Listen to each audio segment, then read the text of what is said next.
My wedding day was supposed to be one of the happiest moments of my life. But my sister, Helen, had other plans. When I first told my family about my wedding date, Helen acted like she didn't mind. With a casual smile, she said, "Oh, you're having a small, simple wedding anyway, right? So, it's fine if our weddings are on the same day." At first, I thought I had misheard her. But no, she had deliberately planned her wedding for the exact same date as mine. She knew this would mean that all our relatives and family friends would be at her ceremony instead of mine. My heart sank, but I didn't say anything. I should have known better than to expect anything different from her. 3 months passed and finally, the big day arrived. I was nervous but excited, standing in my wedding gown, surrounded by a handful of close friends. I had tried not to think about Helen, but deep down, I couldn't shake the uneasy feeling in my chest. Then, just as the reception was in full swing, I turned, and there she was. Helen, in her wedding dress. I blinked, unable to believe my eyes. "Helen? What's going on? Why are you here? What happened to your wedding?" She smirked, tossing her perfectly styled hair over her shoulder. "Oh, I got curious. Your reception looked like so much fun, so I came to see for myself." I clenched my fists, but I forced a smile. I wouldn't let her ruin this day for me. Let me take you back to how it all started. My name is Patricia. I'm 29 years old and have been working at the same company since I graduated high school. I started as a junior employee, but after years of hard work and dedication, I earned recognition and respect in the office. My job was fulfilling and life was good. 3 years ago, I met Ryan. He was kind, funny, and treated me in a way no one ever had before. We started dating, and with each passing day, I fell for him more. Then one evening, he got down on one knee and asked me to marry him. My heart pounded, my hands trembled, and for a moment, I thought I was dreaming. "But are you sure?" I blurted out without thinking. "Are you really okay with someone like me?" Ryan chuckled softly and took my hands in his. "It has to be you, Patricia. No one else." Tears welled in my eyes as I nodded. I had never been so happy. Meeting his parents. A few days later, Ryan took me to meet his parents. I was nervous, but they were warm and welcoming. "Patricia," his mother said with a smile, "it makes us so happy to have someone like you as our son's partner." I bowed my head slightly, feeling shy. "Thank you for saying that. But honestly, I'm the lucky one." "There's no need to be so modest," his father chuckled. Everything was going smoothly until he said something that made my breath hitch. "I would like to meet your family as well, Patricia. It's important that both families get to know each other." My stomach twisted. "Oh, why yes, of course," I said quickly. Ryan squeezed my hand. "Patricia, if you're uncomfortable, we don't have to rush things." I forced a smile. "I'll be fine, Ryan." But the truth was, I wasn't fine. My family didn't love me. I had a reason for feeling uneasy about introducing Ryan to my family. Unlike Ryan's parents, who were kind and accepting, my own family had never treated me that way. My older sister, Helen, was breathtakingly beautiful. Even as a child, she had been admired by everyone. She worked as a child model, and in high school, she became a well-known reader model. My parents doted on her, praised her, and showered her with attention. And me? I was the quiet, ordinary daughter. The one no one paid attention to. The one who was always in Helen's shadow. No matter what I did, I could never be good enough in their eyes. That's why, deep down, I knew my wedding wouldn't be a priority for them. And when Helen chose to get married on the same day, she proved it once again. But no matter what she did, I wasn't going to let her take this moment away from me. A childhood of neglect. Growing up, I learned one painful truth. I would never be as important as my sister, Helen. She was beautiful, charming, and adored by everyone, especially our parents. Meanwhile, I was the forgotten child, the one they barely paid attention to. Since I wasn't as cute as Helen, my parents didn't see the point in spending money on me. Love and affection were things I could only watch from a distance but never experience for myself. Helen was showered with praise, forgiven for every mistake, and given anything she desired. But for me, there was nothing. If I dared to ask for something I wanted, I was scolded for being selfish. When I expressed interest in activities like music or art, I was told they were a waste of time and money. It wasn't long before I stopped asking for anything at all. While Helen had the best of everything, I had only hand-me-downs, her old clothes, her worn-out school supplies, even toys she no longer cared about. My mother cooked meals with love, but only Helen's favorite foods ever made it to the table. If I didn't like something, I had to eat it anyway. The worst part was my birthday. You would think that, at least on that one day, I would be treated with a little bit of warmth. But no. Every year, my sister received a gift on my birthday, and it was always bigger, more expensive, and more thoughtful than whatever small present I was given. It felt like a cruel joke, like a reminder that even on my special day, Helen was more important. My parents often sighed and said, "Why can't you be cute like Helen?" Their words stung. No matter how much I wanted their love, I would never be enough. Betrayal by my sister. Helen wasn't just our parents' favorite, she knew it. And because of that, she treated me however she pleased. As a child, she would take things from me just because she could. If I protested, she'd smirk and remind me that Mom and Dad would always take her side. And she was right. If I ever argued with her, our parents would scold me, not her. By the time we reached middle school, her cruelty had escalated. There was a boy I secretly liked, someone I never even had the courage to talk to. But somehow Helen found out. Instead of teasing me like a normal sister might, she did something worse. She approached him herself, acted charming and sweet, and within days, they were dating. She would hold his hand in front of me, giggle as she whispered things in his ear, all while glancing my way as if to say, "Look what I took from you." But that wasn't the worst part. Helen knew my secrets, things I had shared in confidence or things I had hidden deep inside. And she used them against me. Somehow, boys I had never even spoken to knew things about me, embarrassing things. At first, I couldn't figure out how, but then I saw Helen, laughing with her friends as she told stories about me, throwing out my secrets like they were nothing. I wanted to fight back, to defend myself, but I knew it would be useless. If I so much as raised my voice against Helen, our parents would come down on me like a storm. So I learned to endure. A lonely fight for recognition. Because I received no love from my family, I desperately sought validation elsewhere. I turned to my studies, hoping that if I became the best student, my parents would finally notice me. I worked harder than anyone else, staying up late, studying tirelessly, and scoring top marks on every test. One day, after months of effort, I achieved something incredible. I ranked first in my entire grade. My heart swelled with pride, and for the first time in my life, I believed my parents might finally say, "We're proud of you." Excitedly, I ran home to tell them the news. But their reaction crushed me. "Don't stand out in weird ways," my mother said flatly. "It would be embarrassing for Helen if people thought you were better than her." I froze. I had expected indifference, maybe even a half-hearted "that's nice." But this was worse than anything I could have imagined. That was the moment I realized it didn't matter what I did. I would never be good enough for them. Still, I couldn't bring myself to give up entirely. I loved learning, even if my achievements meant nothing to my family. But I was terrified of being resented even more, so I began intentionally making small mistakes on my tests. I still ranked well, but never too high, just enough to keep my position around 10th place. The dream that was stolen. Eventually, I managed to convince my parents to let me attend the best high school in town. My argument was simple. It was actually cheaper than some of the other public schools. The only reason they agreed was because they thought they were saving money. But when it came time to go to university, I didn't even get the chance to fight. "We've wasted enough money on you," my parents said. "It's time for you to start working and pay us back." My heart shattered. Unlike Helen, who had everything handed to her, I was expected to give up my dreams. My high school was filled with students who were preparing for prestigious universities, but for me, college wasn't even an option.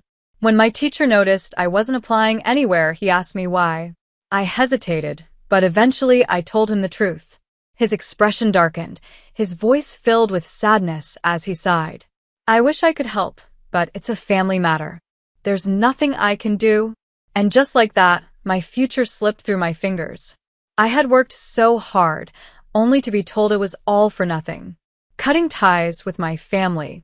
I'm really sorry, my teacher said, looking sad. They couldn't change my situation, but just hearing those words made me feel a little better. At least someone cared. But my teacher didn't stop there. They helped me find a job and even arranged an interview for me at the company I still work for today. I was grateful beyond words. When I told my parents that I got a job, I hoped for at least a small sign of happiness from them. Instead, they barely reacted. Just make sure you bring in money, they said. That was all. No congratulations, no encouragement, just another reminder that to them, I was only useful if I could provide something. I felt disappointed, but instead of letting their coldness bring me down, I made a decision. I would become independent as soon as possible. I saved every penny, lived carefully, and after a few years, I finally moved out on my own. Once I left, I kept my distance from my family. At first, it felt strange, but over time, I realized I was happier without them constantly bringing me down. Facing my family again. Now that I was engaged, the idea of introducing both families made me uneasy. After years of barely speaking to my parents and sister, I wasn't sure how they would react. It's okay, Ryan reassured me. Just a simple chat. I don't want you to feel pressured, Patricia. Hearing his kind words, I decided, maybe it's time to see them again. For the first time in years, I went back home to tell my family about my engagement. When I told them the news, my mother barely looked up. So what? She muttered. I took a deep breath and tried again. Ryan's family would like to meet you all. Mom groaned. That sounds like a hassle. We're not free. There's no need for a family meeting. I expected this reaction, but it still hurt. I sighed, knowing I had no choice but to use the only method that ever worked with them. Well, I said casually, I was thinking of treating everyone to lunch at that fancy restaurant in town. At that moment, Helen, who had been lazily lying on the sofa, suddenly sat up. Wait, what? That place has amazing food. I'm going. Asterisk. Hearing this, my parents' attitude changed immediately. Oh, if Helen wants to go, then we'll go too. Just like that, they agreed to attend the family meeting, not because they cared about me, but because of the expensive meal. The family meeting. The day of the family gathering finally arrived. Ryan's parents greeted mine politely, but my family barely acknowledged them. They nodded slightly, but it was clear their minds were on something else, the food. While Ryan and his parents remained polite and mature, I could feel the awkwardness growing. I was nervous, afraid my family would embarrass me. As soon as the food arrived, my parents and Helen completely ignored everything else. Wow, this looks amazing, my father said, eyes shining. It smells incredible, my mother added. Helen, too, was busy enjoying her meal, paying no attention to Ryan's family.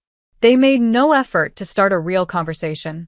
But the moment Ryan's parents mentioned Helen, everything changed. Their eyes lit up as they started talking nonstop. Helen is our pride and joy, my mother gushed. She was such a beautiful child. Everyone adored her. Helen pretended to be embarrassed. Oh, stop talking about the past, she said, laughing. But it was obvious she loved the attention. After the meal, my parents and Helen stood up quickly. All right, we're leaving now, Mom said, without a second thought. And just like that, they left in a hurry, as if they had only come for the free food. I sat there, ashamed and frustrated. Ryan and his parents were stunned. His mother was the first to speak. It's even worse than I imagined, she said softly. I sighed. I'm really sorry. I know they were terrible. Ryan reached for my hand. Patricia, this isn't your fault. In fact, I admire you. You've grown into a wonderful person despite all of this. His mother smiled warmly. From now on, Patricia, you can think of us as your real parents. Hearing those words, I felt a warmth in my heart that I had never felt before. For the first time in my life, I realized I finally had a real family. I almost cried, but we kept preparing for our wedding. However, I was worried that my family might cause problems if we had a big wedding. So, I talked to my in-laws and suggested a small wedding with only close family. After meeting my family at the introduction event, my in-laws quickly agreed. Then, out of nowhere, I got a call from Helen. She had never called me before, so I felt a little uneasy. "Hello, what's up?" I asked. "I've decided to get married, too." "Huh? Oh, congratulations. I'm planning to introduce my fiancé. Come to our parents' house next Friday." Before I could say anything, Helen hung up. I had already planned a date with my fiancé that day. When I told him, he said, "It's okay, we can go after the meeting." So I decided to go quickly meet them and leave. When I saw Helen's fiancé at my parents' house, I disliked him immediately. Wow, Helen was right. "You really are plain. And just a high school graduate, huh?" he said. I was shocked. This was the first time we met, yet he spoke to me like that. I had graduated from a well-known university and worked at a famous IT company, but he looked down on me just because I wasn't from an elite background like him. "He has no connection with an ordinary and useless person like you," he added. I couldn't stand being there anymore. I picked up my things and said, "I'm leaving now." Helen suddenly called out, "Wait. We're not done talking yet." "What else?" I asked. She smirked and said, "Our weddings ended up on the same day." "What?" "But since you're having a small wedding, it doesn't matter, right? You said it would only be for close family." "Wait a minute. That's true, but what about our parents and relatives?" "They will all be at my wedding," she said with a grin. "You'll have a sad little wedding with none of your family there." Helen had planned her wedding on the same day as mine on purpose, just to mock me. She was truly awful, and my parents had agreed with her. I had enough. That was the moment I decided to cut ties with my family completely. When I told Ryan about it, he was shocked. Then he had an idea. "If your family won't come, why not invite lots of other people instead? There are still 3 months before the wedding. Even if we change the date, your parents won't come, and Helen just wants to make you feel small." "Don't let her win," he said. His words made sense, and I felt determined to move forward without my toxic family. I suddenly remembered something about Ryan's father. "By the way, wasn't your father?" 3 months passed, and finally, our wedding day arrived. Many people attended, including our friends, co-workers, and Ryan's relatives. At the start of the ceremony, we let everyone know that my family wasn't there. Everyone supported us and told me not to let my sister or parents bring me down. Because of their kindness, the wedding had a warm and happy atmosphere. After the wedding, the reception began, and the host was full of energy since so many people had come. Our friends performed, and thanks to some connections, a professional musician played, making it an amazing celebration. Then, out of the corner of my eye, I saw my parents, Helen, and her husband walk in. I quickly went toward them. They looked shocked as they watched the lively reception. When they saw me coming, they also walked toward me. "What is this?" Helen asked, confused. "Huh? What happened to your wedding? Were you curious because our reception is so much fun?" I said with a little smirk. Helen's face turned red with anger. "What do you mean? Weren't you supposed to have a small ceremony with only families?" Actually, this wedding venue was a very popular and expensive place, which is why Helen had chosen the same venue as us, probably to mock me. "Why are there so many people at your reception?" she asked, looking around. "Well, our friends, co-workers, and my father-in-law's company employees are here," I explained. Helen's fiancé suddenly turned pale. "Wait, what? The groom's father's company employees?" Then he looked around in shock. "No way. Why are all the people I invited from the company here?" Helen and her husband stood there, stunned. It turned out that the company employees who were originally supposed to attend Helen's wedding chose to come to ours instead, because they actually worked for my father-in-law's company. "You mean your father-in-law's employees?" Helen's fiancé asked in disbelief. "Yes," I replied. "He just arrived." At that moment, Helen's fiancé's face froze. "The president. Why is he here?" "Well," my father-in-law said, stepping forward, "it would be strange if a father didn't attend his son's wedding. Though, it seems like some parents here have a different way of thinking. He glanced at my parents, who looked embarrassed. Then, he turned to Helen's fiancé and said, I heard you deliberately planned your wedding on the same day as my son's. What was your reason? Helen's fiancé immediately tried to shift the blame. I had no idea it was your son's wedding. Besides, it wasn't my idea, it was my wife's. She said she wanted to humiliate her own sister. Helen's eyes widened in shock. What? Why are you blaming everything on me? You also said it was fun to put down someone from a lowly high school background. You idiot. Stop talking. Not in front of the president, her husband snapped. It's your fault for blaming me first. Helen shouted back. Right in front of us, Helen and her fiancé started arguing like children. My father-in-law finally lost his patience. Enough already. This is Patricia and my son's important reception. Helen's fiancé panicked and ran out as if escaping. Helen, still in her wedding dress, hurried after him. And just like that, they disappeared from our wedding. We have always thought highly of you. Since we're already here, maybe we'll stay for the reception. Helen's wedding reception had many empty seats because all of the groom's work colleagues had canceled to attend ours. Naturally, Helen was upset, and even her friends and the groom's friends laughed at her, making her the center of the jokes. My parents, who were always so proud, looked embarrassed and angry. It seemed like their frustration made them want to mock our wedding instead. We always knew Patricia was more reliable, they suddenly said. Hearing my parents praise me out of nowhere gave me chills. It's useless to say anything now, I replied. I've already decided to cut ties with you. Please leave. What? How dare you speak to your own parents like that? Because you're in the way. Leave now. At Ryan's request, the venue staff escorted my parents out. With the troublemakers gone, we continued enjoying our reception.